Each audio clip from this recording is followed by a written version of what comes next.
सभी का करियर बिना में स्वागत है। दोस्तों आज हम बहुत ही फास्ट रिवीजन झारखंड की परंपरागत शासन व्यवस्था से क्वेश्चन देखेंगे। दोस्तों जो भी है जैसे मुंडा शासन व्यवस्था है, नागवंशी शासन व्यवस्था है, परहा पंचायती शासन व्यवस्था है, माझी है, मुंडा मानकी शासन व्यवस्था है, ढोकले सोहेर शासन व्यवस्था है। इससे जो भी इम्पोर्टेंस क्वेश्चन बनता है हम आपके यहाँ लेकर आए हैं। दोस्तों ये 10 से 12 मिनट में है। यहाँ से 4 से 5 क्वेश्चन आपका फिक्स हो जाएगा अगर आप यह वीडियो लास्ट तक देख लेते हैं। तो चलिए दोस्त देर न करते हुए हम क्वेश्चन की तरफ चलते हैं। फर्स्ट क्वेश्चन है, जैसे मुंडा शासन व्यवस्था पढ़ना है। आप लोग जानते हैं कि जो मुंडा रांची के साइड में रुक गया वो मुंडा शासन व्यवस्था हुआ, और जो दक्षिण यानी झारखंड के जो दक्षिण में चला गया वो हो है। और हो का शासन व्यवस्था क्या था? तो मुंडा मानकी शासन व्यवस्था था। तो ये दोनों मिलता जुलता है। तो चलिए दोस्त अब हम मुंडा शासन व्यवस्था से जो भी क्वेश्चन है वो देखते हैं। फर्स्ट क्वेश्चन है कि इनमें से किस जनजाति की शासन व्यवस्था को मुंडा शासन व्यवस्था के नाम से जाना जाता है? तो दोस्तों ये मुंडा शासन व्यवस्था हो जाएगा, मुंडा जनजाति हो जाएगा। अगला है मुंडा शब्द का सामान्य अर्थ होता है। तो दोस्तों मुंडा शब्द का सामान्य अर्थ क्या होता है? तो विशिष्ट व्यक्ति होता है। मुंडा शब्द का विशिष्ट अर्थ होता है। तो मुंडा शब्द का विशिष्ट अर्थ क्या होता है? राजनीतिक प्रमुख। अगला है मुंडा शासन व्यवस्था में गांव का प्रधान क्या कहलाता है? तो दोस्तों गांव के प्रधान को क्या कहते हैं? तो गांव के प्रधान को जो है मुंडा कहते हैं। और मुंडा से ऊपर क्या होता है? मानकी होता है। मुंडा गांव के प्रधान के संबंध में इनमें से कौन सा कथन सत्य है? दोस्तों फर्स्ट दिया हुआ है यह पद वंशानुगत था, तो सही है। इसका प्रमुख कार्य गांव के लोगों से लगान वसूलना था और गांव की विधि व्यवस्था को बनाए रखना होता था। यह गांव के विवादों को निपटारा भी करता था। तो ये सभी कथन सही है। दोस्तों इस शासन व्यवस्था में मुंडा और मानकी ये दोनों वंशानुगत था। मुंडा के द्वारा निर्मित खेत को क्या कहा जाता है? दोस्तों मुंडा के द्वारा निर्मित खेत को जो है क्या कहा जाता है? तो खुदकट्टी भूमि कहते हैं। क्या कहते हैं? खुदकट्टी भूमि।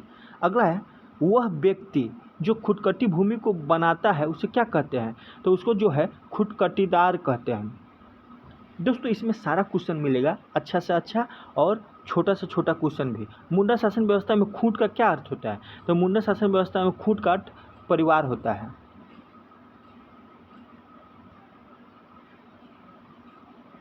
अगला है मुंडा ग्राम पंचायत को किस नाम से जाना जाता है? तो किस नाम से जाना जाता है? तो हाथू, या गांव को हाथू बोलते हैं।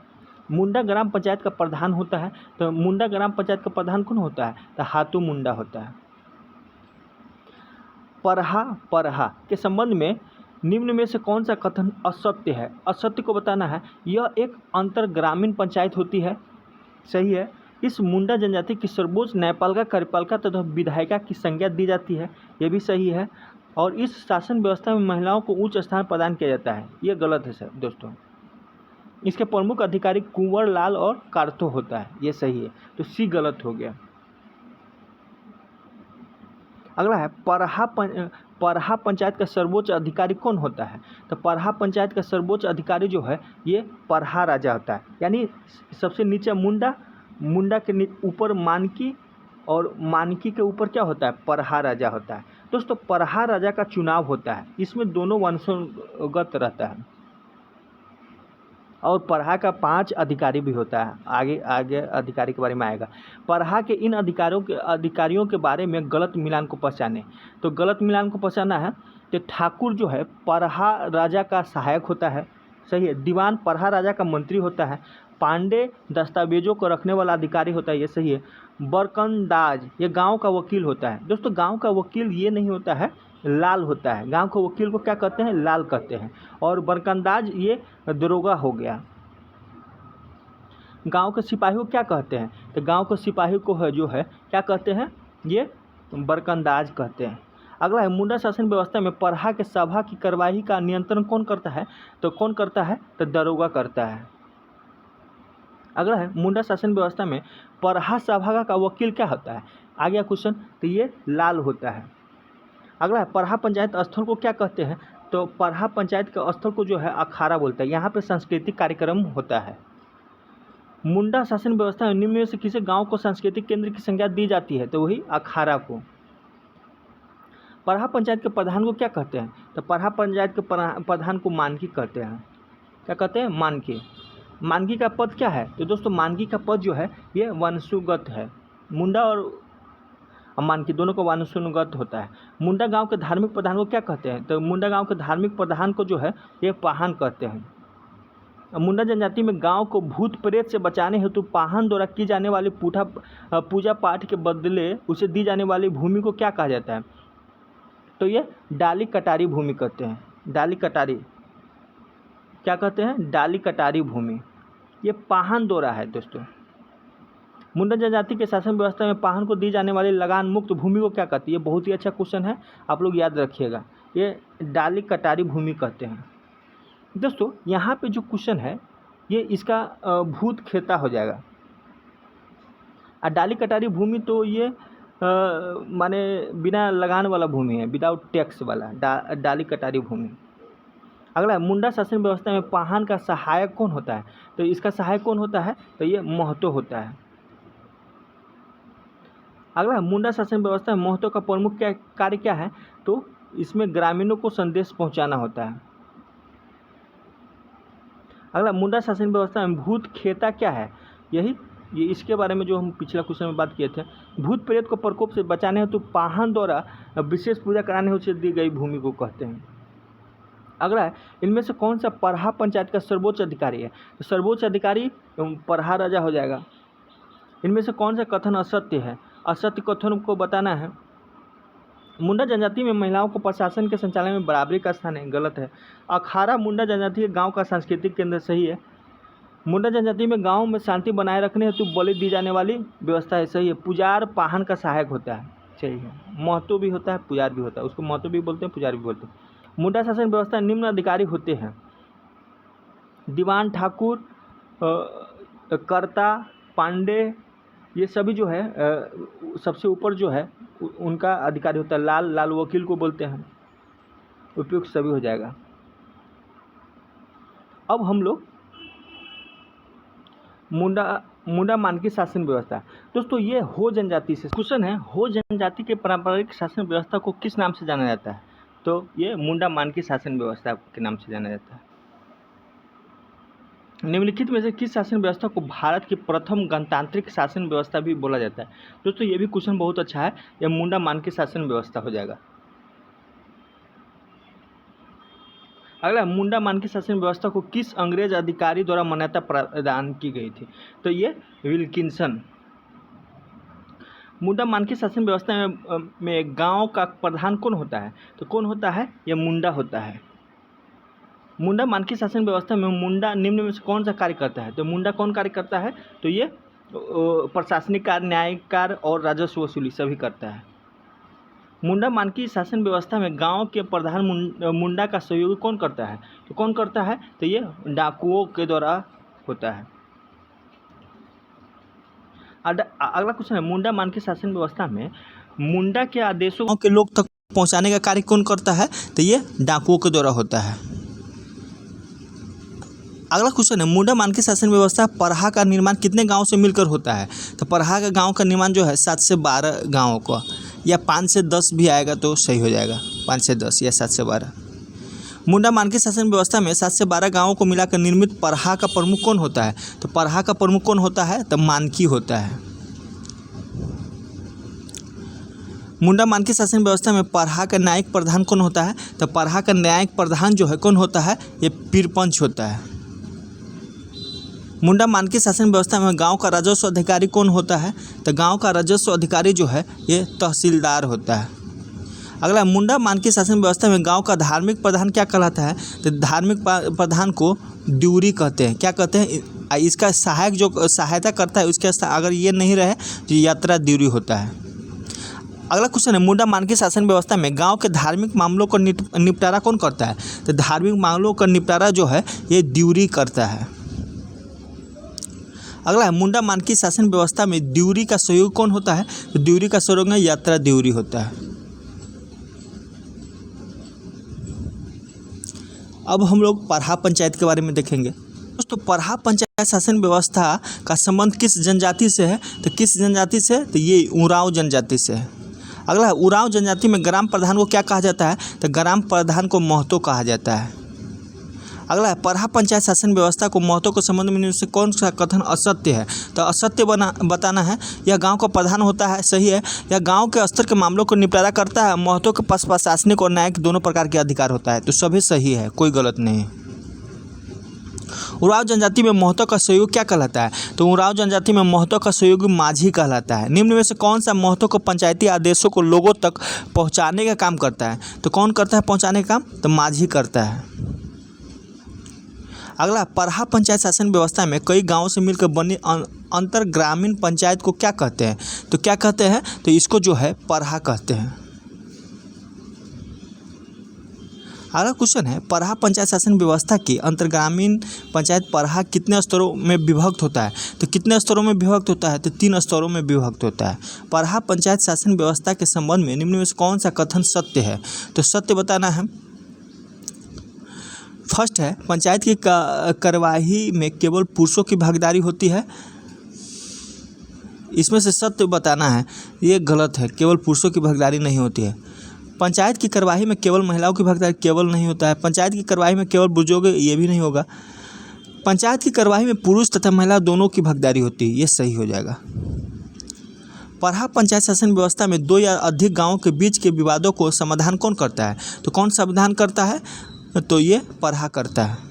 परहा पंचायत का प्रमुख कौन होता है, दोस्तों परहा पंचायत का प्रमुख जो है ये परहा राजा होता है सबसे ऊपर। परहा पंचायत शासन व्यवस्था में जिस मामलों का निपटारा ग्राम के स्तर पर नहीं होता है, जिसका हस्तांतरित किया जाता है, तो ये परहा राजा के यहाँ। परहा पंचायत शासन व्यवस्था निम्न में से कौन सर्वोच्च न्यायालय की तरह कार्य करता है, तो कौन करता है, तो परहा दीवान। अगला है परहा पंचायत शासन व्यवस्था में परहा राजा अनिर्गित मामलों को इनमें से किसे हस्तांतरित कर दिया जाता है, तो किसे हस्तांतरित कर दिया जाता है, तो ये परहा दीवान को। अगला परहा पंचायत शासन व्यवस्था में गांव के धार्मिक कार्यों का संपादन कौन करता है, तो गांव का धार्मिक कार्यों का संपादन जो है पाहन करता है।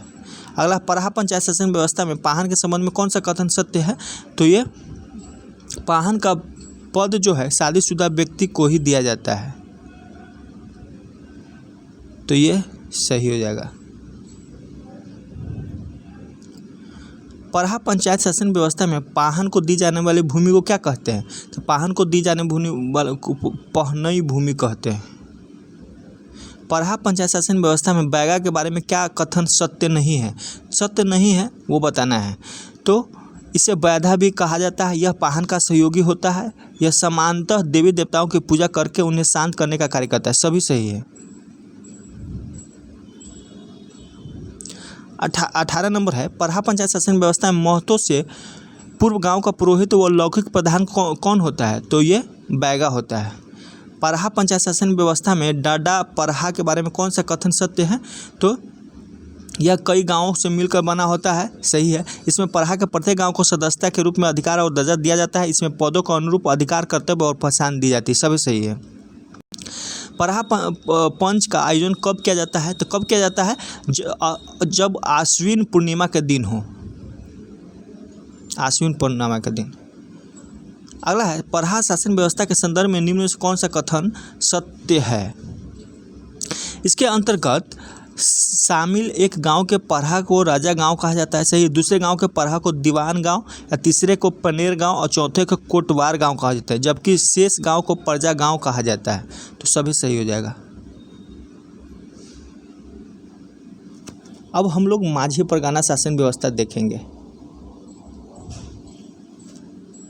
फर्स्ट है माझी परगना शासन व्यवस्था का संबंध निम्न से किस जनजाति से है, तो ये संथाल से है। दोस्तों सभी को याद रखिएगा किस जनजाति से क्या शासन व्यवस्था है, उससे आने की संभावना रहता है क्वेश्चन।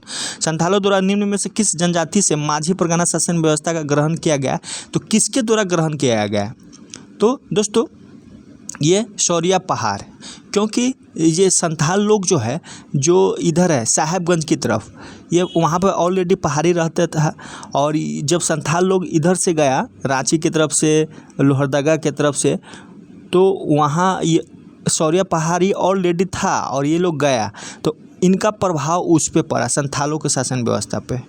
माझी परगना शासन व्यवस्था में ग्राम पंचायत का प्रधान क्या कहलाता है? तो ग्राम पंचायत का प्रधान जो है माझी कहलाता है।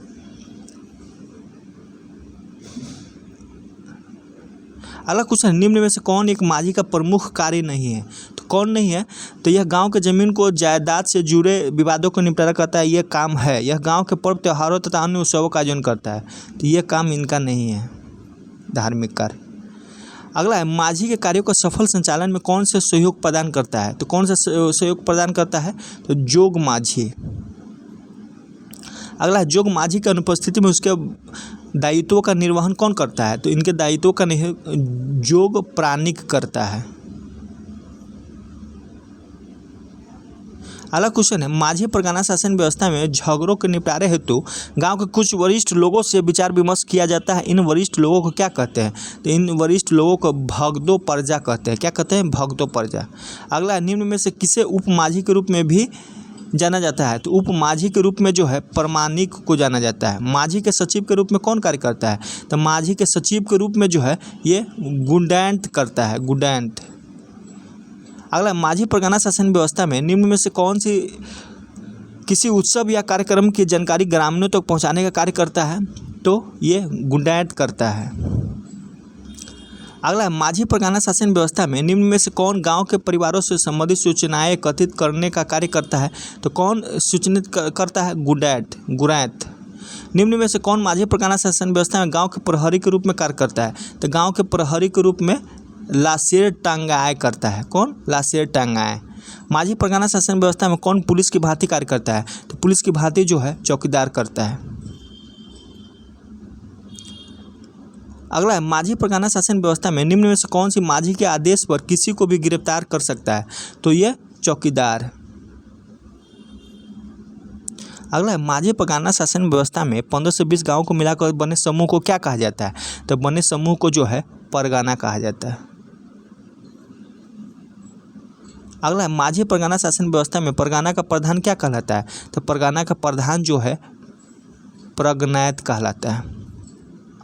माझी परगना शासन व्यवस्था में प्रगनायत का सहायक कौन होता है? तो ये देश माझी होता है। माझी परगना शासन व्यवस्था में देश माझी लगभग कितने गाँव का प्रधान होता है?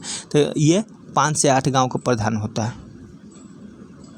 माझी परगना शासन व्यवस्था में जिन मामलों का निपटारा परगनायत द्वारा नहीं किया जाता है तो उसे हस्तांतरित किया जाता है। तो किसके यहाँ हस्तांतरित किया जाता है? तो दिसुम परगनायत के यहाँ। अगला है, माझी परगना शासन व्यवस्था में यौन अपराधों को दी जाने वाली सजा क्या है? तो ये बिटलाहा है, बिटलाहा।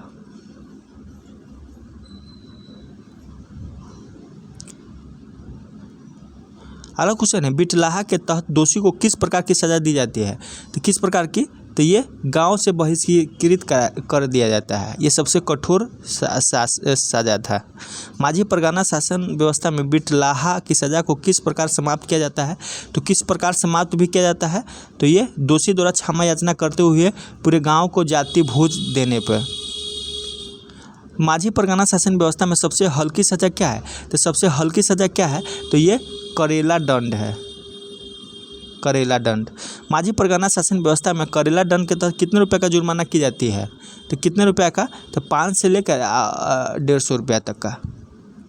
अगला है, माझी परगना शासन में गांव का धार्मिक प्रधान को क्या कहते हैं? तो धार्मिक प्रधान को जो है नायके कहते हैं। अगला, माझी परगना शासन व्यवस्था में धार्मिक अपराध करने वाला किसी अपराधी को किसके द्वारा फैसला सुना जाता था? तो किसके द्वारा फैसला? तो नायके के द्वारा। निम्न में से कौन माझी परगना शासन व्यवस्था में उपनायके के भांति कार्य करता है? तो उपनायके के भांति कौन कार्य करता है? तो ये कुडाम नायके। माझी परगना शासन व्यवस्था में गांव से बाहर के देवताओं की पूजा पाठ संपन्न कराने का कार्य कौन करता है? तो कौन करता है? तो ये कुराम नायके कराता है। माझी परगना शासन व्यवस्था में सर्वोच्च न्यायिक संस्था कौन सी होती है? तो सर्वोच्च न्यायिक संस्था जो है ये लोबीर संदेरा होता है।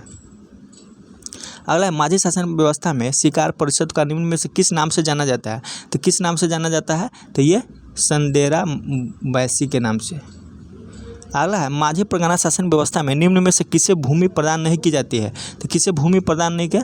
भगदो प्रजा को भूमि प्रदान नहीं की जाती है। अगला, निम्न में से किस अवसर पर माझी परगना शासन व्यवस्था में अधिकारियों का चुनाव किया जाता है? तो अधिकारियों का चुनाव जो है भाग सीम में किया जाता है। निम्न में से किस नियम के आधार पर संथाल जनजाति की माझी परगना शासन व्यवस्था को कानूनी मान्यता प्रदान की गई है? तो ये यूल रूल्स के तहत। तो दोस्तों अब हम ढोकले सोहर शासन व्यवस्था देखेंगे। दोस्तों ढोकले सोहर शासन व्यवस्था किस जनजाति से है? तो ये खरिया जनजाति से। खरिया जनजाति की शासन व्यवस्था इनमें से किस अन्य जाति से मिलती जुलती है? तो किससे मिलती जुलती है? तो मुंडा से।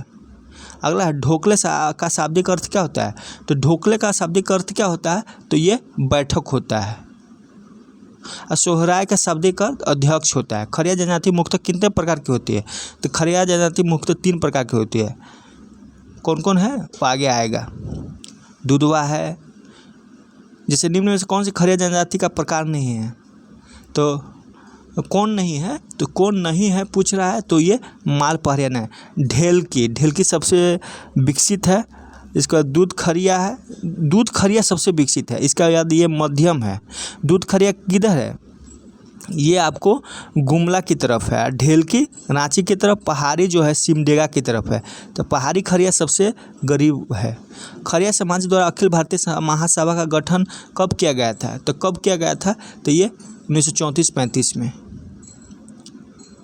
अगला, 1934-35 में खरिया समाज द्वारा गठित अखिल भारतीय महासभा को किस नाम से जाना जाता है? तो किस नाम से जाना जाता है? तो ये ढोकलो के नाम से। बैठक को क्या कहते हैं? ढोकलो करते हैं। सोहराय का अध्यक्ष बोलते हैं। अगला, 1934-35 में गठित ढोकले सोहर महासभा के संबंध में निम्न से कौन सा कथन सत्य है? तो कौन सा कथन सत्य है वो बताना है। इसने जाति प्रथा का समर्थन किया, इसने पंचायती राज व्यवस्था का विरोध किया। तो दोनों कथन सही है। निम्न में से कौन सा खरिया जनजाति के प्रकार नहीं है? तो खरिया जनजाति के कौन प्रकार नहीं है? टांगे नहीं है। दूध खरिया, सबर खरिया और ढेलकी खरिया। परंपरागत रूप से जिन लोगों ने खरिया जनजाति का गांव बसाया था उन्हें क्या कहकर संबोधित किया जाता था? तो ये महतो से संबोधित किया जाता है। अगला, खरिया जनजाति में महतो के संबंध में निम्न में से कौन सा कथन सत्य नहीं है? कौन सा कथन सत्य नहीं है? तो यह गांव का मुखिया होता है। सही है। यह पद वंशगत होता है। इसके गांव की सम्मति के हटाया भी जा सकता है। सही है। यह शासन व्यवस्था के संचालन के साथ साथ धार्मिक कार्यों को भी संपादन करता है। दोस्तों ये धार्मिक कार्यों को संपादन नहीं करता है, पाहन करता है। पहाड़ी खरिया गाँव का प्रधान निम्न में से कौन होता है? तो कौन होता है? तो ये डंडिया होता है।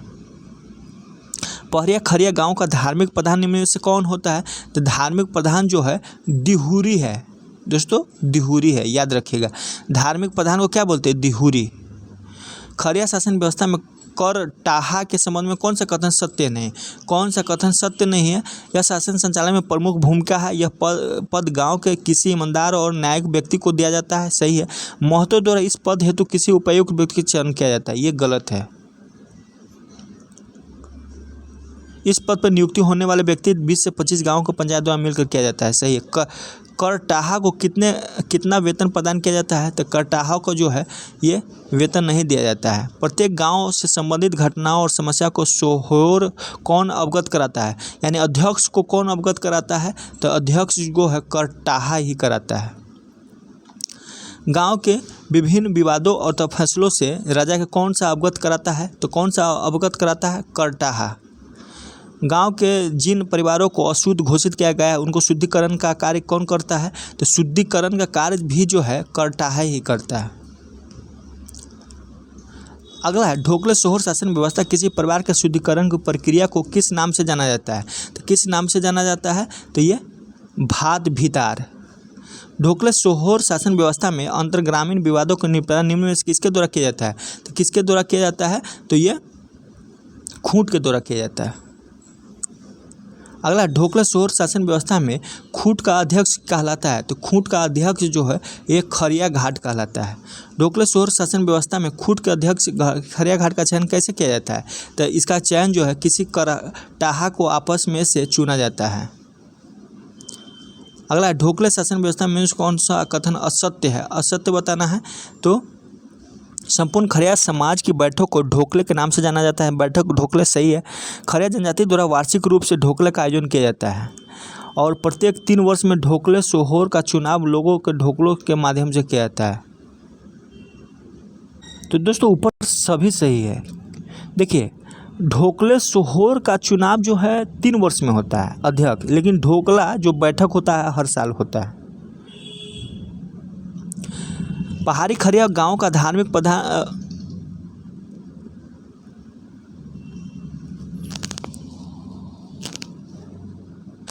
25 नंबर है, ढोकलो सोहोर के संबंध में निम्न से कौन सा कथन असत्य है? तो असत्य को बताना है।